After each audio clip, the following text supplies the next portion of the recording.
Wabarakatuh. Waalaikumsalam warahmatullahi wabarakatuh. Alhamdulillahilladzi anzala sakinata fi qulubil mu'minin liyazdadu imanan ma'a imanihim. Asyhadu an la ilaha illallah wahdahu la syarikalah wa asyhadu anna Muhammadan abduhu wa rasuluhu la nabiyya ba'dah. Rabbi shrah li sadri wa yassir li amri wa hlul 'uqdatam min lisani yafqahu qawli. Amma ba'du. Alhamdulillah, pertama-tama marilah kita panjatkan puji dan syukur kita kepada Allah, Tuhan semesta alam, yang telah memberi kita nikmat pada kesempatan yang baik ini. Kita masih diperkenankan untuk bisa beraktivitas, menjalankan ibadah puasa Ramadan, ya, dan salah satu di antaranya yaitu menjalani aktivitas perkuliahan Al-Islam dan Kemuhammadiyahan. Salawat dan salam sesungguhnya tercurah kepada junjungan kita Nabi Muhammad SAW yang telah membawa agama Islam dari zaman kegelapan hingga zaman yang terang benderang seperti sekarang ini. Para mahasiswa program Pasca Sarjana Magister Pendidikan Agama Islam yang saya banggakan, rencananya memang pertemuan atau perkuliahan saya ini dilanjutkan setelah bulan Ramadan berakhir atau di awal perkuliahan setelah Idul Fitri ya. Tapi mengingat di beberapa kelas yang ada di Pasca Sarjana itu masih ada pertemuan hingga terakhir hari ini, hari Sabtu, saya kira saya tidak mau melewati momentum ini ya, supaya nanti setelah perayaan Idul Fitri kita bisa fokus ke ujian tengah semester ya, ujian tengah semester. Nah, oleh karena itu di pertemuan terakhir ini saya sekaligus juga ingin menyampaikan beberapa hal terkait dengan ujian tengah semester, mungkin nanti setelah atau di akhir perkuliahan hari ini. Kemudian juga masih ada tersisa satu pembahasan lagi yang belum disampaikan ya. Nah, itu tentang apa hari ini kira-kira? Muhammadiyah sebagai gerakan sosial kesehatan, Pak Dok. Oh ya, bukan pendidikan ya? Bukan, itu pekan sebelumnya. Oh, pekan sebelumnya ya. Berarti sebagai gerakan sosial atau bisa juga disebut sebagai gerakan filantropi ya. Siapa yang bertugas?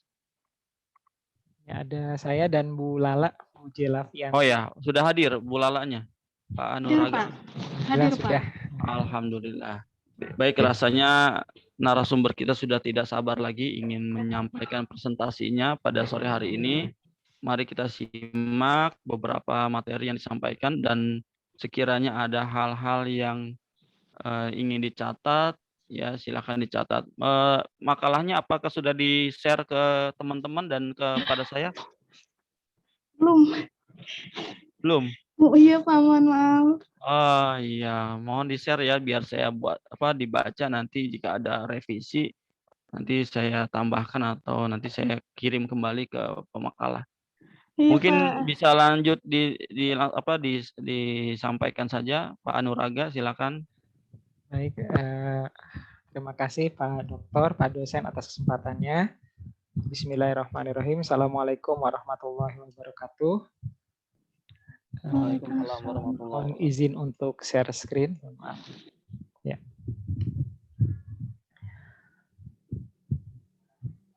Sudah terlihat ya, Bapak Ibu?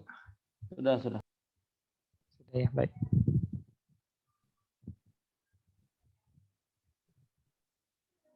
Baik, insya Allah pada kesempatan kali ini kami dari kelompok 7 ya, itu akan mempresentasikan makalah kami yang berjudul Muhammadiyah sebagai Gerakan Sosial dan Kesehatan oleh saya Anuraga, kemudian Bu Lala, dengan mata kuliah ini diampu oleh Bapak Dr. Milana Abdillah.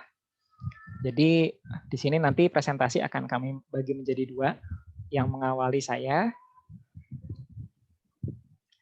latar belakang Muhammadiyah sebagai gerakan sosial dan kesehatan itu adalah krisis multidimensi dari rakyat Indonesia. krisis multidimensi ini dari segi keagamaan, dari segi pendidikan, kemiskinan, keterbelakangan. Ini sebagaimana sudah diulas oleh beberapa kelompok sebelum ini. Sebetulnya krisis multidimensi ini merupakan akses dari terjadinya Perang Jawa atau Perang Diponegoro tahun 1825 sampai 1830. Jadi saat itu Pangeran Diponegoro beserta para pasukannya itu berhasil boleh dibilang membuat bangkrut pemerintah kolonial Belanda. Ada 15.000 pasukan Belanda yang tewas saat itu, ya, di mana setengahnya itu adalah pasukan atau orang asli Eropa, orang asli Belanda, dan setengahnya lagi adalah orang Indonesia rekrutan dari Belanda. Jadi ini selain menewaskan 15.000 pasukan kolonial, juga membuat banyak sekali kerugian dari sisi finansial oleh kerajaan Belanda, kolonial Belanda. Nah, oleh karena itu, untuk memulihkan kondisi keuangan finansial yang carut-marut atau bangkrut, maka kemudian pemerintah kolonial Belanda memberlakukan yang namanya sistem tanam paksa. Nah, sistem tanam paksa ini atau kulturstelsel itu membuat krisis multidimensi, salah satu penyebab utamanya.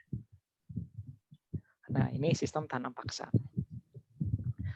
Di samping itu, kolonialisme Belanda tujuannya bukan hanya terkait dengan gold saja, terkait dengan keuangan, terkait dengan kemakmuran, kesejahteraan, tapi juga terkait dengan glory, penguasaan terhadap atau aneksasi terhadap daerah jajahan, kekuasaan bersifat politik, dan juga gospel, yakni penyebar luasan dari ajaran agama mereka, di mana kalau Belanda itu Kristen Protestan.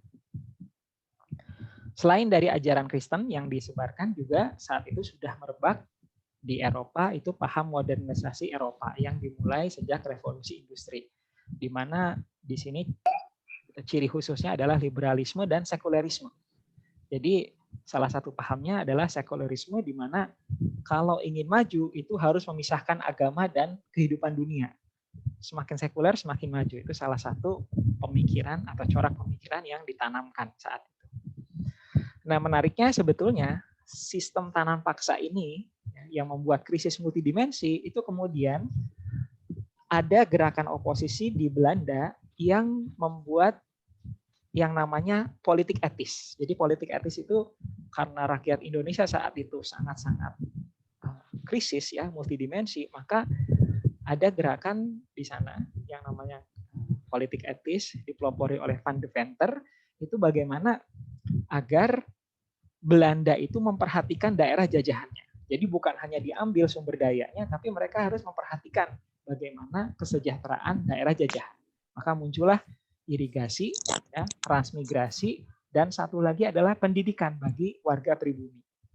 Nah, sebetulnya dari sini, kalau dari buku Api Sejarah, karya Profesor Ahmad Mansur Suryanegara itu disebutkan bahwa politik etislah yang menjadi cikal bakal dari kemerdekaan Indonesia. Karena lewat pendidikan kemudian banyak orang-orang Indonesia itu tercerahkan, sehingga perlawanan itu bukan hanya lewat jalur peperangan, tapi lewat jalur diplomasi. Dan itu kita mengambil momennya pada tahun 1945.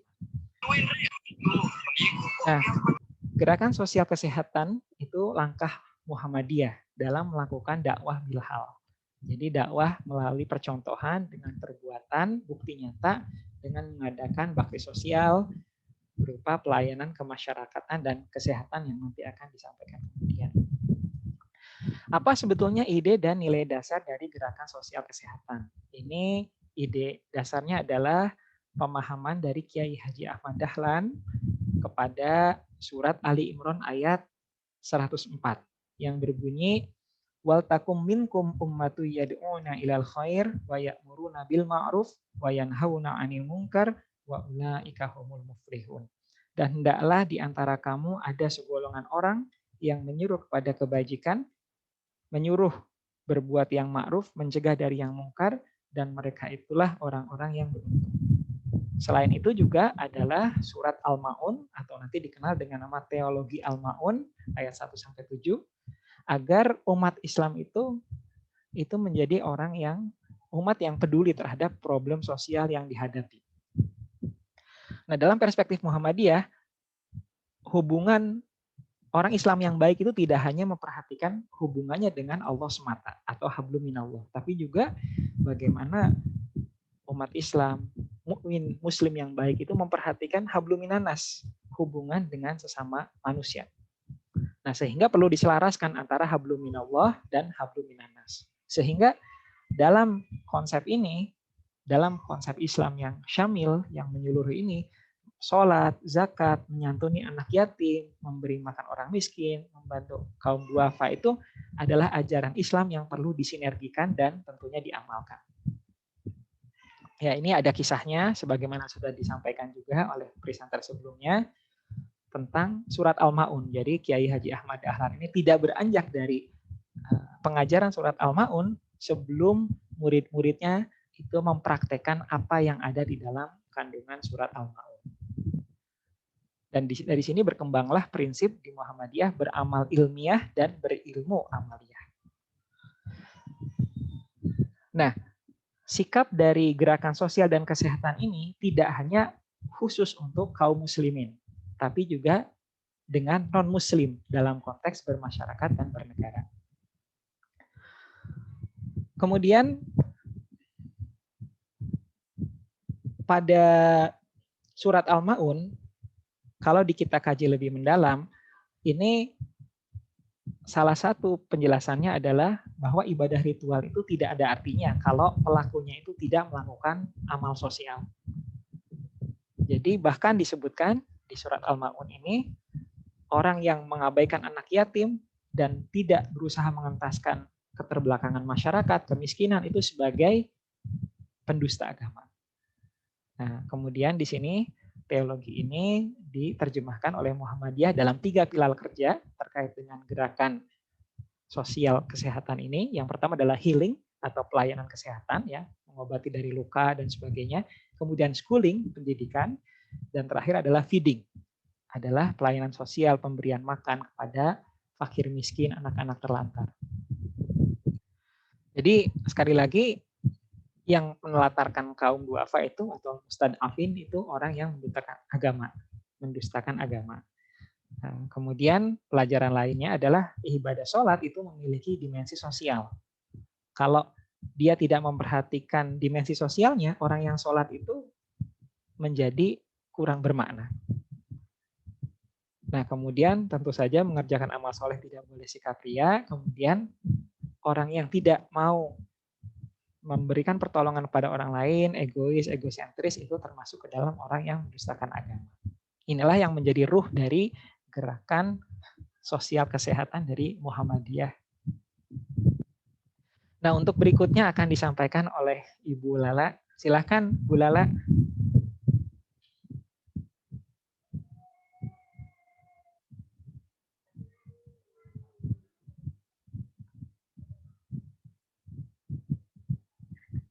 Baik, Assalamualaikum warahmatullahi wabarakatuh. Nah, seperti yang sudah dijelaskan oleh Pak Anuraga tentang gerakan sosial dan kemanusiaan dan juga kesehatan, bahwa dalam gerakan sosial kemanusiaan itu terbagi menjadi atau mencakup 3. Yang pertama ada dalam bidang pendidikan, bidang kesehatan dan sosial, dan yang terakhir ada pada bidang kaderisasi. Adapun permasalahannya yang pertama seperti atau solusinya, yang pertama adalah mendirikan rumah lembaga baik formal maupun non formal. Jadi tidak hanya menyelenggarakan dalam lembaga formal seperti adanya TK, SD, SMP, tapi juga ada dalam non formal seperti majelis taklim, pengajian dan lainnya. Selanjutnya ada mendirikan tempat-tempat peribadatan seperti masjid dan juga mushola, dan selanjutnya ada mendirikan panti asuhan dan juga panti jompo. Selanjutnya adalah mendirikan rumah sakit PKU Muhammadiyah dan mendirikan amil zakat, infak, sedekah Muhammadiyah atau juga dalam kurung lazismu. Selanjutnya ada mendirikan lembaga penanggulan bencana atau bahasa Inggris disebut Muhammadiyah Disaster Management Center atau MDMC. Selanjutnya, Pak Anuraga. Slide-nya. Nah, baik. Dalam bidang pendidikan sebelumnya sudah dijelaskan ya oleh kelompok sebelumnya. Baik, di sini diulas sedikit saja tentang yang pertama adalah tadi yang sudah dijelaskan atau sudah disebutkan. Yang pertama adalah mendirikan sekolah-sekolah umum dengan memasukkan ke dalamnya ilmu-ilmu keagamaan. Jadi bukan hanya dalam sekolah umum itu bukan yang dipelajari bukan hanya bidang umum saja seperti matematikanya, IPA-nya, IPS-nya, tapi juga memasukkan pelajaran-pelajaran agama dalam sekolah umum tersebut. Sekolah umum ini seperti TK ya, SD, SMP, SMA, sampai bahkan perguruan tinggi. Selanjutnya adalah mendirikan madrasah-madrasah yang juga diberi pendidikan pengajaran ilmu-ilmu pengetahuan umum.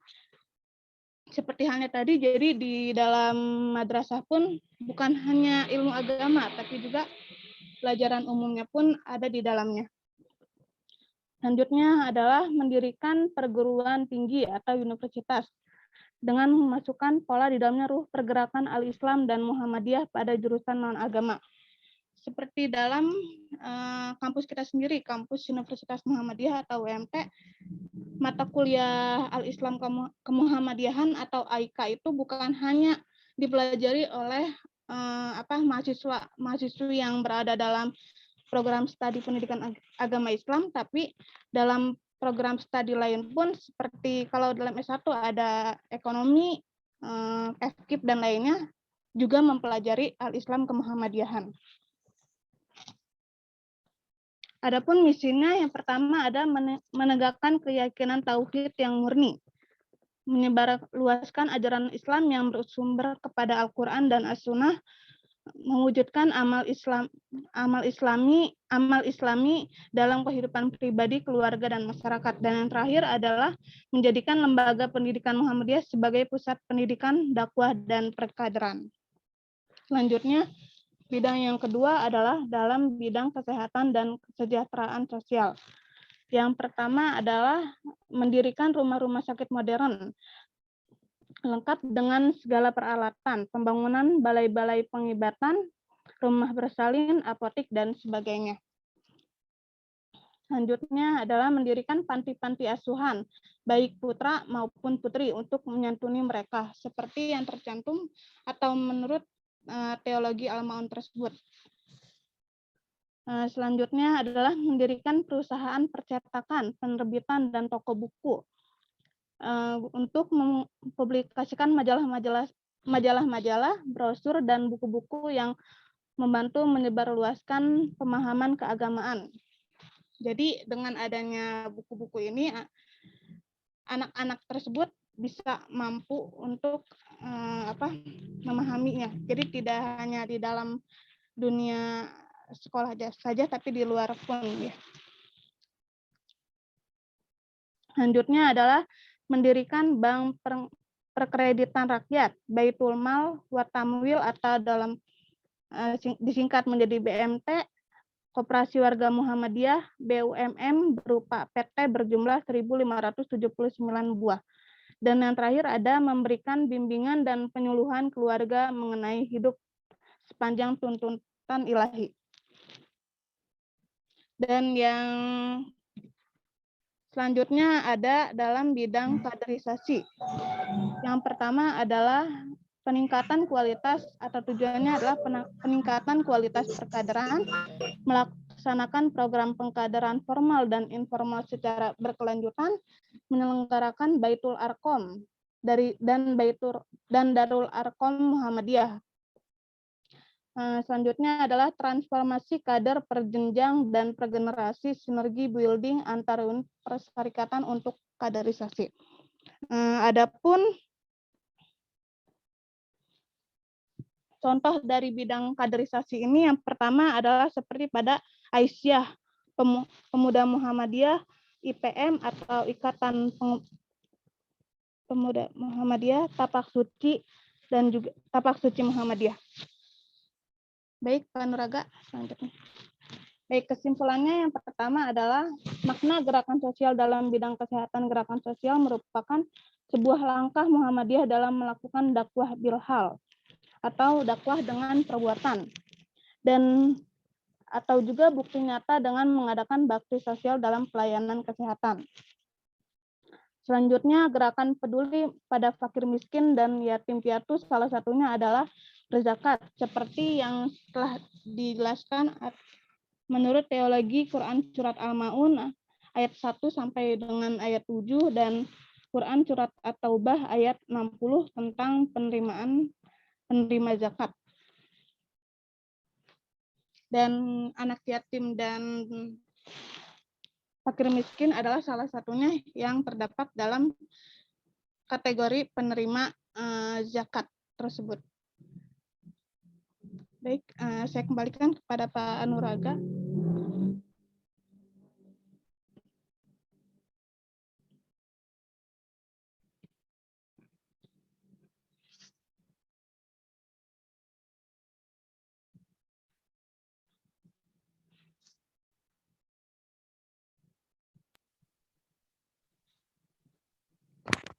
Oke ya, tadi sudah kita simak pemaparan dari narasumber yang mempresentasikan makalah pada sore hari ini tentang Muhammadiyah sebagai gerakan sosial dan kesehatan masyarakat. Jadi memang betul ya bahwa Kiai Haji Ahmad Dahlan dalam mensiarkan ajaran Islam kepada masyarakat Yogyakarta pada saat itu tidak meninggalkan berbagai macam karya tulis secara secara baik ya, seperti ulama-ulama yang lainnya seperti Kiai Haji Hasyim Asy'ari yang telah membuat satu karya buku dan lain sebagainya. Akan tetapi Kiai Haji Ahmad Dahlan ini lebih fokus kepada dakwah bilhal, membuat satu gerakan bagaimana menciptakan sesuatu itu. Ya, ketika dia memahami satu ayat dalam Al-Qur'an, ya gimana caranya bisa mengimplementasikan atau mengejawantahkan ayat tersebut dalam bentuk fisik. Itu dakwah yang dilakukan oleh Kiai Haji Ahmad Dahlan. Ya, yang terinspirasi dari Al-Qur'an surat Ali Imran ayat 104, kemudian surat Al-Maun ayat 1 sampai 7. Sehingga pemahaman ajaran Islam itu tidak hanya sebatas retorika belaka, akan tetapi harus ada wujud nyatanya. Ini yang bisa kita ambil dari dakwah Perserikatan Muhammadiyah. Nah, Muhammadiyah ini telah banyak menghasilkan beberapa lembaga. Ya, lembaga tadi sudah diungkap. Untuk penanganan bencana, Muhammadiyah memiliki lembaga MDMC dan itu sudah sangat dirasakan betul keberadaannya bagi masyarakat Indonesia, apalagi yang rawan bencana. Kemudian dari aspek pelembagaan zakat, infak, dan sodako, ini juga Muhammadiyah concern dalam hal tersebut, karena untuk pendanaan bencana, pendanaan menolong fakir miskin, kaum duafa, nah ini sumbernya dari mana lagi kalau bukan dari Lajismu. Nah, alhamdulillah Lajismu ini yang ada di pimpinan pusat ini menjadi kepercayaan bagi sebagian masyarakat untuk menyalurkan zakat, infak, dan sodakohnya, sehingga bisa lebih dirasakan manfaatnya untuk kegiatan-kegiatan kemanusiaan. Apalagi di masa pandemi ini juga Muhammadiyah memiliki lembaga khusus ya, ada namanya MCCC, ya Muhammadiyah COVID Comment Center ya. Jadi dengan adanya MCC ini bisa melakukan berbagai macam edukasi terkait masalah COVID dan juga bisa menolong, memberikan pertolongan pertama bagi orang yang terjangkit masalah COVID-19 ini. Saya kira sudah begitu jelas yang disampaikan oleh narasumber pada sore hari ini. silakan bagi teman-teman yang ingin menanggapi berbagai tanggapan atau bertanya atau menjaga, kita buka saja sesi diskusi. Kalau tadi makalahnya sepintas saya sudah melihatnya lumayan ya. Lumayan, maksudnya bagus sekali ya, sudah mengelaborasi berbagai macam literasi. Ya sudah ada sumber-sumber dari jurnal, tadi sudah ada saya lihat. Cuman itu sudah by aplikasi apa belum itu citasinya ya? Apa masih manual? Masih manual Pak dosen, punten. Oh iya, ya nggak apa-apa. Memang masih ada yang menggunakan tradisi manual atau ada yang juga yang menggunakan tradisi aplikasi. Jadi kalau bisa sih mahasiswa dua-duanya bisa gitu ya. Silakan teman-teman.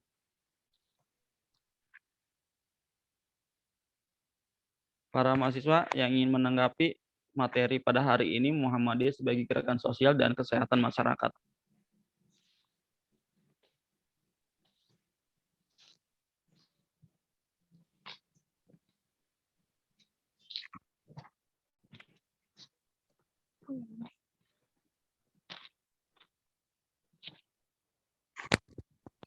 Silakan Bapak Ibu. Ya Ibu Ini apa masih bingung, diem karena bingung, apa diem karena sudah paham gitu? Glukosanya sudah turun sepertinya, energinya. Oh ya, sudah. Penjelasannya jelas banget Pak dosen. Pak Nuraga mohon izin Pak. Alhamdulillah, silahkan Pak Kiai Hasan Rizky. Buat ngisi aja Pak, biar ada yang ada Ya, suara itu Pak. buat pemantik ya, silakan. Iya Pak. Ya udah jelas banget sih Pak, tadi dijelaskan oleh Ibu Lala, Pak Nuraga juga mengenai di bidang sosial pastinya. Kita juga sudah merasakan seperti BMT atau berkreditan itu kan. Nah, udah dirasakan juga oleh pelaku-pelaku usaha kecil terutama karena saya salah satu nasabah BMT dulu Pak. Masya Allah. Cuma plafonnya kecil. Nah, terus kita temuin beberapa rumah sakit yang rumah sakit Muhammadiyah ataupun masjid juga banyak kita temuin di seluruh pelosok Indonesia pastinya Pak. Nah, cuma yang jadi pertanyaan saya dari beberapa rumah sakit atau bangunan-bangunan sosial seperti panti jompo atau Yayasan Yatim Piatu seperti tadi dijelaskan, atau juga masjid, atau juga BMT, apakah itu bersumber dari pusat organisasi Muhammadiyah, atau dari investor, atau dari perorangan dari kader Muhammadiyah, seperti itu Pak, dari sumber dananya yang saya tanyakan Pak. Karena, seumpama semua itu di-cover oleh pengurus besar Muhammadiyah yang di pusat, berarti seumpama ada kader yang mengajukan untuk membangun masjid atau majelis taklim bisa berarti kan gitu Mbak. Atau mempunyai prosedur seperti apa gitu. Mohon pencerahan Pak Nuraga. Terima kasih Pak. Lebih teknis ini Pak. Ya Masya Allah. Ya, baik. Baik, terima kasih Pak Kiai Hasan Rizky. Ini ditampung dulu mungkin ya? Tampung boleh. Dua-dua deh, boleh dua-dua. Ya boleh, mohon izin. Enggak, Pak Kiai Arifin. Karena pasan TV udah ngeduluin, saya yang keduanya berarti. Baik, terima kasih Pak Anuraga. Langsung saja tadi menanggapi apa yang sudah dipaparkan tadi. Pertanyaan sih singkat saja Pak. Itu kan tadi banyak program yang diprogramkan oleh Kiai Jamal Dahlan. Jadi dari bagaimana mungkin setiap ada program pasti ada yang namanya kendala. Jadi apa saja nih mungkin kendala-kendala yang dihadapi Muhammadiyah untuk mengimplementasikan program-program yang tadi sudah dijelaskan oleh pemakalah. Yang jelas setiap ada program pasti ada kendalanya. Nah, dari sinilah maka saya pengen penjelasan yang lebih detail.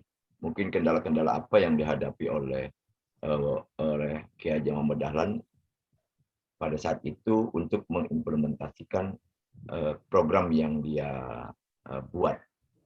Mungkin itu saja Pak Anuraga. Terima kasih. Baik, terima kasih Pak Kiai Arifin. Ini pertanyaannya Pak Kiai Hasan Rifki dan Pak Kiai Arifin atas pertanyaannya ya. Untuk pertanyaan yang pertama nanti mungkin Bu Lala kayaknya ya, Bu Lala nih kader Muhammadiyah nih lebih paham nih sepertinya nih ya mengenai teknis, mungkin lebih memahami dari mana sumber daya terkait dengan gerakan sosial dan kesehatan tersebut. Ini saya mohon maaf ini sejauh ini outsider tapi udah apply ke Kiai Mardi nih untuk keanggotaan, tapi masih proses ya. Jadi saya belum banyak tahu bagaimana pengaturan internal di Muhammadiyah terkait dengan gerakan sosial kesehatan khususnya dari sisi pendanaan. Mungkin nanti bisa mohon penjelasannya juga dari teman-teman yang sudah banyak bergerak di Muhammadiyah. Insya Allah jauh lebih paham nih Kiai Mardi, Kiai Arifin, Kiai Matsoni, dan beberapa yang lainnya. Nah dari Pak Arifin ya, terkait dengan kendala yang dihadapi dalam gerakan sosial kesehatan. Memang ketika pertama kali dicetuskan mengenai gerakan sosial ini, ya itu kita tahu dari kisah mengenai Al-Ma'un itu, teologi Al-Ma'un. Jadi tidak mudah dari suatu konsepsi Islam, dari suatu sumber ajaran yang pun sudah bersumber dari Al-Quran, tertera dengan jelas bahwa yang tidak melakukan, yang tidak peduli kepada sesama, tidak peduli pada sosial kemasyarakatan itu dianggap pendusta agama atau kategorikan sebagai pendusta agama. Tapi ternyata tidak mudah untuk menjadikan ini sebagai suatu amal nyata, suatu amal konkret gitu. Jadi amal soleh. Ya, sehingga kita tahu bahwa Kiai Haji Ahmad Dahlan ini mengulang-ulang terus selama berapa ya? Seingat saya 2 atau 3 bulan gitu. Jadi diulang-ulang terus pengajian tuh Al-Ma'un lagi, Al-Ma'un lagi, Al-Ma'un lagi. Karena memang tidak mudah.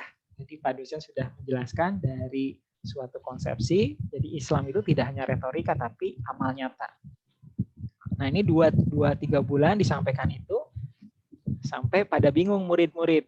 Sehingga ada satu yang bertanya, Pak Kiai, kenapa pengajian kita kok di sini? Nah kemudian Kiai Haji Ahmad Dahlan bertanya balik, apakah kamu sudah mengamalkan mengenai surat Al-Ma'un? Kata murid tersebut, oh sudah Kiai, saya sudah, kalau di sholat saya pakai surat Al-Ma'un. Kemudian saya udah hafal, saya udah paham juga artinya. Nah kemudian Kiai Haji Ahmad Dahlan menjawab dengan hikmah dari beliau, bukan itu yang saya maksud. Apakah kamu, kita sudah melaksanakan apa yang Allah perintahkan di dalamnya. Nah dari situlah kemudian dimulai gerakan. Jadi memang di awal ya Pak Kiai Arifin ya, di awal itu menggerakkan orang itu tidak mudah. Meskipun nasnya itu sudah sangat clear gitu. Itu di awal. Nah kemudian tentunya Muhammadiyah ini berkembang dengan luar biasa ya. Tadi ada ribuan lembaga pendidikan, ribuan rumah sakit, Baitul Mal dan Lazis ya, kemudian yang lebih kontemporer itu MDMC, Lazismu, MCCC ya, CCC ya. Tadi sudah disampaikan oleh Pak dosen. Jadi tentunya untuk melakukan itu saya pikir akan banyak tantangannya. Di mana salah satunya ya, saya kurang paham juga apakah di Muhammadiyah ada istilahnya full timer ya. Full timer itu orang yang memang digaji khusus untuk menjadi pengurus begitu. Sehingga dengan itu roda organisasi itu bisa berjalan dengan optimal. Ataukah part-timer? Part-timer maksudnya part-timer itu ya orang tersebut kerja sehingga aktivitas di organisasi itu dengan waktu yang memang harus dibagi-bagi. Nah ini tentunya untuk menggerakkan itu semua tidak mudah. Yang kedua terkait dengan finansial. Ya kalau kita perhatikan ini subhanallah Muhammadiyah sudah banyak menyentuh berbagai lapisan, berbagai area ya. Tapi mungkin di beberapa tempat masih ada ketimpangan dalam hal pemerataan layanan. Ya kalau kita lihat misalnya kalau level universitas yang top-top kan mungkin Muhammadiyah Malang, Muhammadiyah Jogja, Surakarta gitu ya. Tapi mungkin di sebagian Universitas Muhammadiyah lain, misalnya di daerah pelosok-pelosok itu masih agak kesulitan untuk mengimbangi yang ada di yang top-top, yang bagus-bagus tadi. Itu kalau konteksnya perguruan tinggi. Saya pikir terkait dengan rumah sakit, terkait dengan lembaga amil zakat, kemudian juga disaster, ya COVID, itu saya pikir akan ada ketimpangan di situ. Itu dari analisis saya pribadi nih Pak Kiai Arifin. Kalau yang pertama tadi sejarah ya. Kalau yang kedua ini, mohon maaf ini analisis pribadi aja. Mohon ditambahkan ini Ibu Lala. Silahkan nih. Dan juga nanti setelah itu teman-teman semua yang para aktivis nih, Masya Allah. Silahkan Bu Lala. Kayaknya udah jelas ini nih, kayaknya pengurus DPC Bogor nih kayaknya.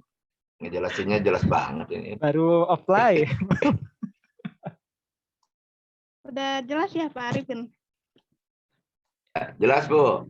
Yang pertama Jelas. tadi Bu Lala, yang sumber pendanaan itu mungkin lebih paham nih. Tadi pertanyaan dari Pak Hasan Rifki ya, tentang pendanaan, sumber dana untuk Rumah Sakit Muhammadiyah ya, betul nggak Pak Hasan Rifki? Untuk semua bidang sosial yang Muhammadiyah jalankan seperti rumah sakit atau PMT atau masjid atau yayasan atau panti jompo dan lain-lain. Nah itu apakah pendanaannya dari pusat di cover oleh pusat atau emang dari investor atau dari kader masing-masing seperti itu?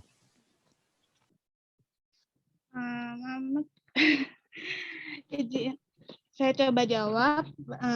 Untuk pendanaannya adalah patungan dari pimpinan Muhammadiyah, pimpinan pusat sampai bawah, terus dari anggota-anggota Muhammadiyah, dari Lazismu juga. Jadi patungan dari itu tadi yang disebutkan tadi, patungan dari beberapa sumber, dari pimpinan wilayah, pimpinan pusat sampai anggota dan juga Lazismu. Mungkin ada yang bisa menjabarkan lebih rinci lagi. Intinya gotong royong ya Bu Lala ya. Iya, gotong royong. Tapi nanti kita lihat yang ini, penjelasan teman-teman nih yang ini. Silakan ada yang mungkin mau menambahkan khususnya. Izin saya menambahin boleh? Nah, silakan Nuraga. Pak Legi nih, aktivis nih. Oh iya, sama pakarnya ini. Pakarnya nih. Jadi pertanyaan Pak Hasan saya coba bantu ya Mbak Lala dan Pak Nuraga. Setahu saya kalau Muhammadiyah itu untuk pendanaan biasanya untuk pusat kita hanya mengetahui aja. Jadi sumber pendanaan bisa ada pihak ketiga, bentuknya biasa bank atau apa. Yang kedua biasanya antar aum, amal usaha Muhammadiyah pendanaannya. Misalnya Sekolah Tinggi Farmasi Muhammadiyah Tangerang kan masih kecil kampusnya, biasanya dibantu oleh UMM, UMT atau dan yang sudah besar aum-aumnya. Seperti itu. Hanya pusat hanya mengetahui sih biasanya. Pihak ketiga tuh bisa berbentuk biasanya bank atau dan lain-lain. Itu aja sih kalau sumber dana biasanya seperti itu bahasan. Makasih penjelasan seperti itu. Jadi ada ta'awun ya Pak Legi ya. Khususnya dari yang sudah besar, sudah maju gitu. Ya, Maaf Pak Legi. Berarti langsung monggo. Tidak menghalangi untuk investor masuk berarti ya, seumpama rumah sakit seperti itu. Tidak biasanya Pak. Tidak. Tidak masalah. Walaupun investor tersebut di luar warga Muhammadiyah. Bisa Pak Hasan karena tidak hanya investor ya. Kalau aum kan biasanya terbuka untuk semua umum ya. Contohnya di perkuliahan ya, mahasiswa tidak saja orang Islam aja, ada orang Kristennya boleh, dosennya pun begitu. Jadi semua dalam sebuah sektor terbuka untuk umum Pak. Dan selama untuk kebaikan umat dan lain-lain depannya tidak salah. Termasuk dari luar negeri Pak Hasan, termasuk dari Kuwait boleh. Ditunggu kalau kue menyumbang.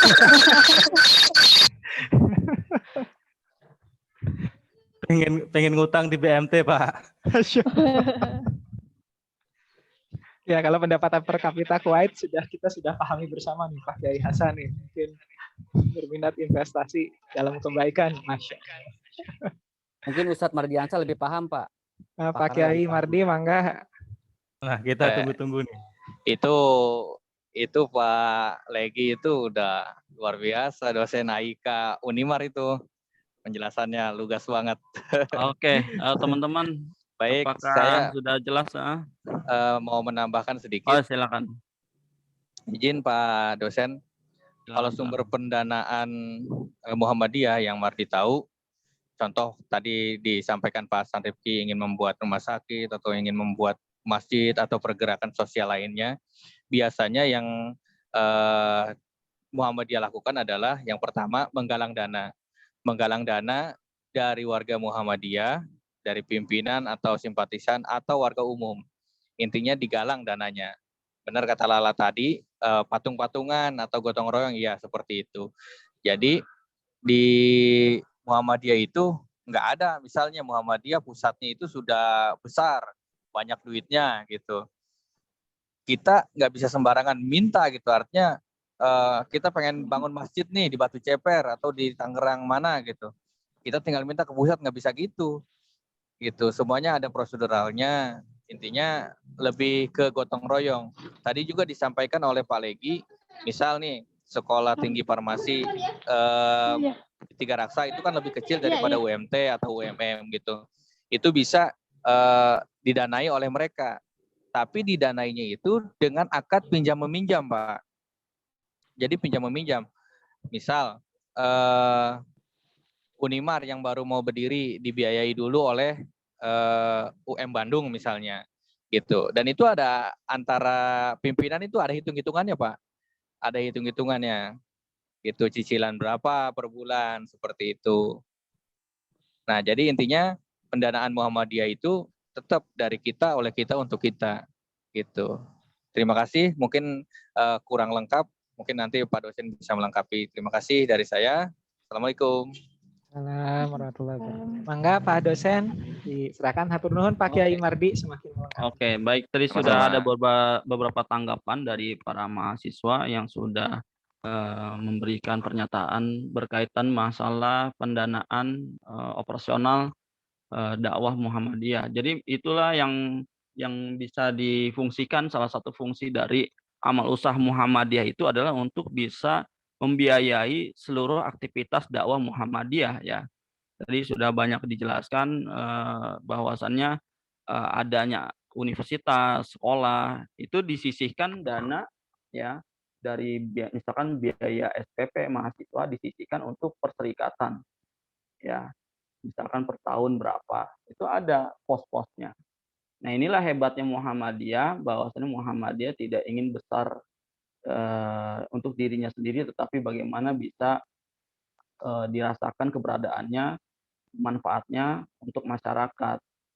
Ya, misalkan tadi juga ada ingin Muhammadiyah itu besar dan bisa lahir dari satu tempat, itu tidak berdasarkan dari ide atau seminar, workshop dan lain sebagainya. Tapi Muhammadiyah itu kebanyakan ya yang ada di daerah-daerah bisa merintis dari nol sampai besar. Itu biasanya dari obrolan warung kopi biasanya. Ya, misalkan dari obrolan satu atau dua orang, tiga orang, ya kan bicara masalah dakwah dan seterusnya.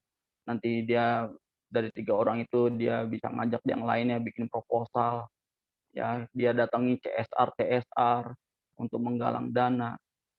Ya, tujuannya adalah untuk bagaimana membuat amal usaha. Nah, bagi Perserikatan Muhammadiyah, pengajian di ranting aja itu udah menjadi amal usaha. Ya, pengajian ranting, pengajian di musola. Ya, maka bagi siapa saja yang ingin membuat ranting Muhammadiyah di daerah di tempatnya, minimal dia punya musola. Ya, supaya apa? Sebagai tempat di mana untuk berdiskusi, menyebarluaskan ajaran Islam. Ya, mengembangkan dakwah, mengembangkan amal usaha. Nah, itu awalnya dari urun rembuk dulu. Ya kan? Termasuk yang ada di Tangerang ini ya, dulu UMT ini adalah cikal bakalnya adalah TK Aisyah. Ya, cuma tanah sepetak, kemudian beli tanah lagi, ya bangun gedung sekolah SD, ada SMP, ada SMA. Ya, pada akhirnya SD SMA itu makin menciut, tahu-tahu universitas gitu kan. Nah, ini tujuan dari Muhammadiyah. Bahkan ada beberapa tokoh Muhammadiyah yang ada di Banten ini ketika menghadap ke beberapa kepala daerah ya yang bercerita kepada saya, "Oh, Muhammadiyah mah hebat, dapat dana hibah jadi sekolah, jadi universitas, beda sama organisasi-organisasi lainnya." Artinya memang Muhammadiyah ketika dia mendapatkan eh, kucuran dana dari masyarakat swadaya itu memang untuk pembangunan atau untuk pembangunan dakwah ya, pembangunan dakwah, amal usaha dan lain sebagainya. Nah, yang terbaru ini yang telah saya baca dari berbagai sumber, Muhammadiyah ini sedang menggarap yang namanya Muhammadiyah Open University. Ya, Open University. Karena sekarang lagi merebak yang namanya pembelajaran berbasis jarak jauh. Nah, bagaimana nih Muhammadiyah menghadapi tantangan seperti ini? Apa maksud dari Muhammadiyah Open University ini? Jadi Muhammadiyah ingin membuat satu bentuk pendidikan layaknya universitas terbuka. Ya, layaknya universitas terbuka.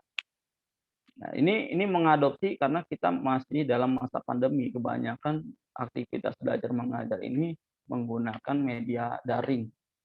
Nah, ini saya kira Muhammadiyah harus terus berupaya, berinovasi, berkreasi supaya bagaimana pendidikan yang dirasakan di Muhammadiyah ini bisa dirasakan juga manfaatnya oleh masyarakat, ya kan?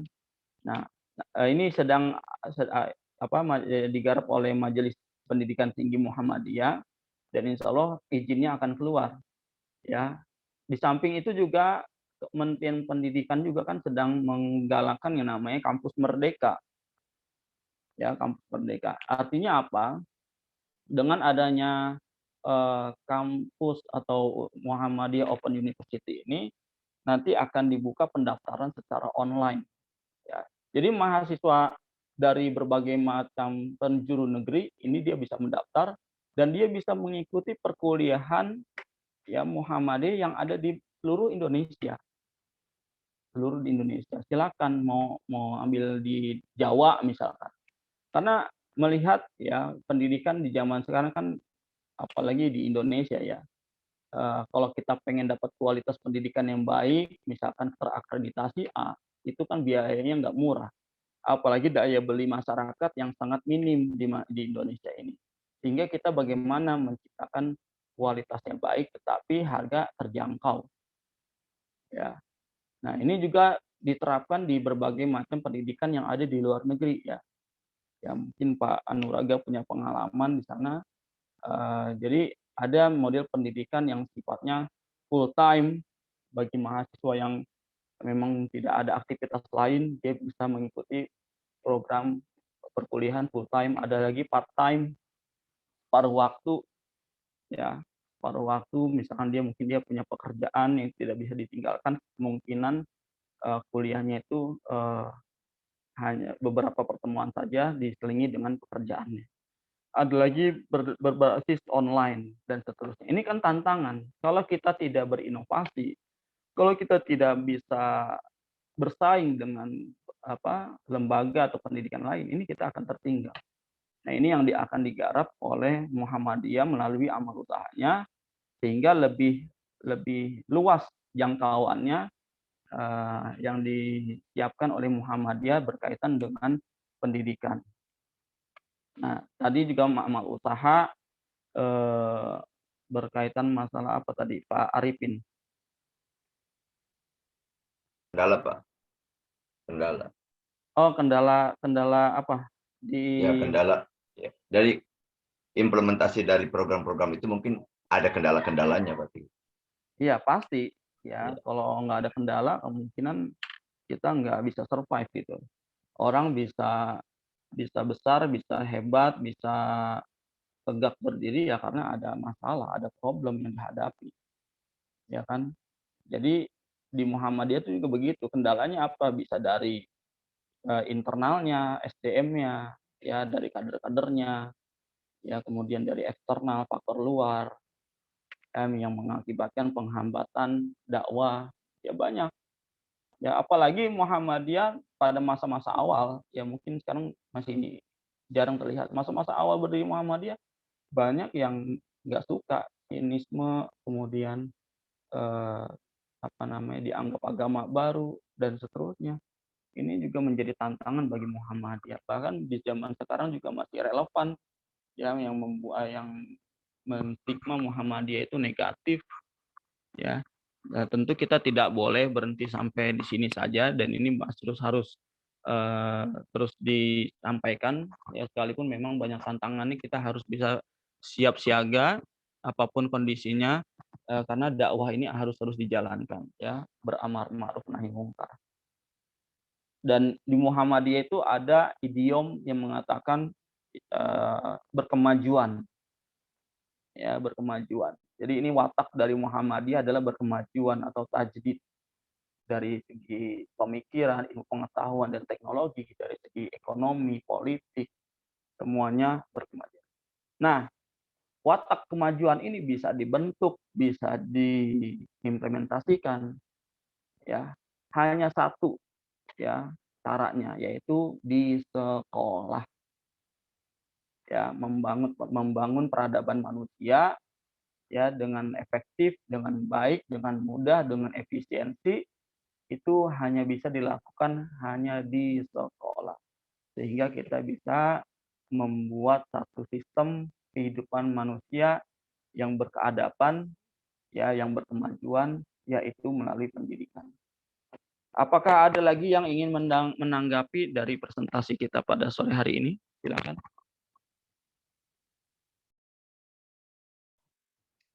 Silakan Bapak Ibu, teman-teman jika ada yang masih ingin disampaikan.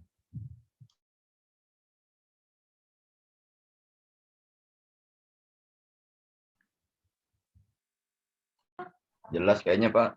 Kelihatannya sudah ini Pak dosen. Kayaknya Pak Nuraga ya. Mungkin karena penjelasannya sangat komprehensif sehingga Ya. mahasiswanya itu sudah nggak perlu lagi ada yang ditanyakan atau sudah paham semua gitu ya. Masya Allah. Karena Ya, dari langsung orang Muhammadiyahnya sih yang menyampaikan. Gitu. Oh ya. Ketua DPC Pak Bogor itu Nuraga. Baru berdiri ini yang ini ranting atau cabang ini ya, cabang IPB itu. Oh ya. Iya. Oke, alhamdulillah. Prof. Nur Azam. Jadi teman-teman sekalian, saya menyampaikan materi kuliah tentang Muhammadiyah itu memang kepentingan Muhammadiyah untuk bisa menyebarluaskan ajaran Islam kepada masyarakat, yaitu dengan adanya mata kuliah Al-Islam dan Muhammadiyah ini. Jadi dengan adanya lembaga pendidikan itu tujuannya untuk menyampaikan dakwah Islam yang berkemajuan kepada masyarakat. Mana tahu ada mahasiswa yang memang bukan berlatar belakang dari Muhammadiyah, tetapi dia kok pemikirannya, kemudian perasaannya, kemudian hatinya tuh lebih serak sama Muhammadiyah itu. Ada banyak seperti itu. Bahkan ada orang NU banyak yang kuliah di sini, bukan hanya karena ingin merasakan dan menerima pendidikan yang ada di Muhammadiyah. Bahkan ibunya, bapaknya itu NU tapi di sekolah dikuliahkannya di Muhammadiyah. Ya, nggak apa-apa, nggak masalah. Jangankan yang beda organisasi, yang orang Kristen pun ada yang kuliah di Muhammadiyah. Ya, ada yang kuliah di Muhammadiyah. Kemarin saya mendapati mahasiswa manajemen yang beragama Kristen Protestan. Pada saat itu kan ada ujian komprehensif yang mana mungkin saya memberikan pertanyaan-pertanyaan tentang Islam kepada mahasiswa yang Protestan, kan nggak mungkin. Akhirnya saya berikan tugas, udah kamu bikin makalah, tulis studi kemuhammadiyahan dalam perspektif Kristen Protestan. Saya bilang oke, saya kasih waktu 1 minggu. Alhamdulillah dia bikin. Karena sudah banyak tuh kajian-kajian agama Kristen yang meneliti tentang Muhammadiyah. Sudah banyak. Bahkan di Universitas Muhammadiyah Kupang, mayoritas mahasiswanya itu 80% beragama Kristen. Jadi sudah bicara toleransi, ya Muhammadiyah udah jangan diajarin lagi, ya, karena sudah sejak lama Muhammadiyah ini menerapkan toleransi. Artinya ini sekalipun berlainan keyakinan, Muhammadiyah tetap memberikan pelayanan yang prima kepada orang-orang non-Muslim. Tidak dibeda-bedakan, ya, tidak dibeda-bedakan. Saya juga pernah mendapati mahasiswa di perguruan, ya, dia setiap mengikuti mata kuliah AIK itu sangat antusias, bahkan bertanya, sehingga nilainya itu lebih besar daripada orang Islamnya sendiri, Masya Allah. Ya, karena saking perhatiannya, ya, saking perhatiannya, saking pengen kepengetahuannya tentang Muhammadiyah, dia lebih perhatian daripada mahasiswa yang beragama Islam. Ada lagi ya teman-teman. Jadi saya sangat bangga, sangat mengapresiasi jika ada mahasiswa yang bukan berlatar belakang Muhammadiyah, tetapi ada niat untuk berdakwah di Muhammadiyah. Sekali lagi saya tekankan bahwa Muhammadiyah ini bukan mazhab, bukan firqah, ya. Muhammadiyah ini hanya sebatas wadah tempat orang Islam untuk berdakwah, kira-kira seperti itu. Bahkan lebih dalam lagi, kalau kita mau terima atau tidak terima, sesungguhnya kita ini adalah Muhammadiyah, ya. Kan kita pengikut Nabi Muhammad. Ya, Muhammad itu apa? Nabi Muhammad SAW. Ditambahkan iya di akhir kalimatnya, yaitu pengikut. Ya, orang NU juga Muhammadiyah, ya, secara harfiah, ya, secara bahasa. Kira-kira seperti itu. Ya, bagi teman-teman yang Pak Muhammad Hasan sempat diskusi sama saya, ingin bikin pimpinan cabang istimewa di Kuwait, bagus. Ya, syukur-syukur sih bisa bikin amal usaha di sana. Ya. Ya, alhamdulillah di luar negeri, ya, di Belanda sudah ada PCIM, di Eropa, di Jerman juga sudah banyak. Tapi dari berbagai macam ini, ya, keunikan dari Muhammadiyah, dakwah Muhammadiyah bisa masuk melalui ortomia. Ya, ortomia diantaranya ada tapak suci, ada kepanduan, ada dan sebagainya. Ada lagi yang mau bertanya?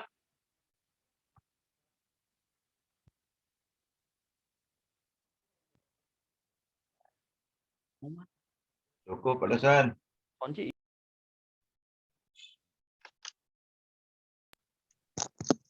Pak Anuraga, apakah ada yang mau disampaikan sebelum diakhiri? Nanti saya akan tutup. Cukup Pak dosen. Mungkin tadi yang belum terkait UTS ya Pak dosen ya. Oh tadi iya, mau menyampaikan di awal. Itu saja. Terima kasih. Ya.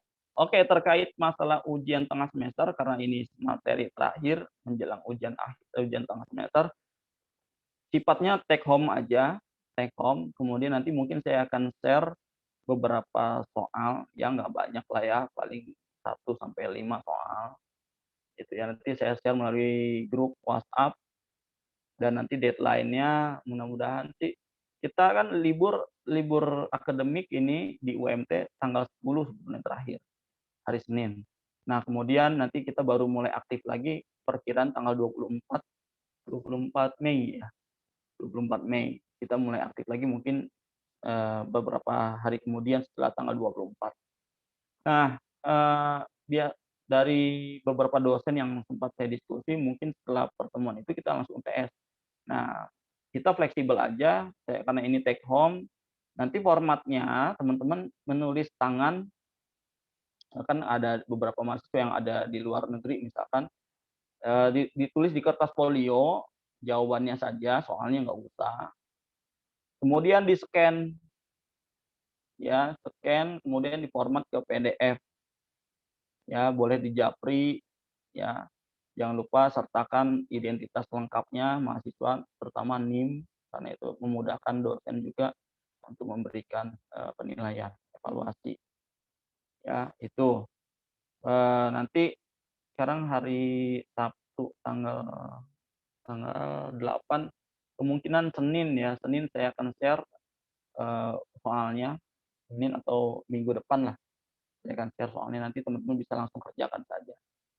Ini nggak ada yang mudik kan ya, Pak Muhammad Hasan, kira mudik nggak nih ke Indonesia? Belum bisa mudik, Pak. Oh ya, karena ditutup semua jalannya, aksesnya ya. Ya, akses airportnya juga belum bisa. Kecuali dari Cina ya. Kecuali dari Cina. Kalau ada pribumi ya siap siaga tuh aparatnya, tidak memperbolehkan mudik. Ya. Saya kira itu ya, nanti siap-siap pertemuan selanjutnya karena memang ini sifat UTS-nya take home ya. Jadi tidak mempengaruhi waktu dan lain sebagainya, dikerjakan di rumah masing-masing. Nanti pengembalian deadline-nya saya sampaikan pada saat saya ngirim soal UTS. Nah, nanti ketika sudah mulai aktif kuliah, kita langsung diskusi saja, langsung makalah. Ya, setelah ini disiapkan makalahnya. Baik, nanti akan saya respon makalah yang sudah di-share saya tadi, makalahnya Pak Anuraga dan Mbak Lala ya. Nanti saya akan respon dan terima kasih atas perhatiannya dan semoga kita selalu diberikan kesehatan dalam menjalani sisa-sisa akhir bulan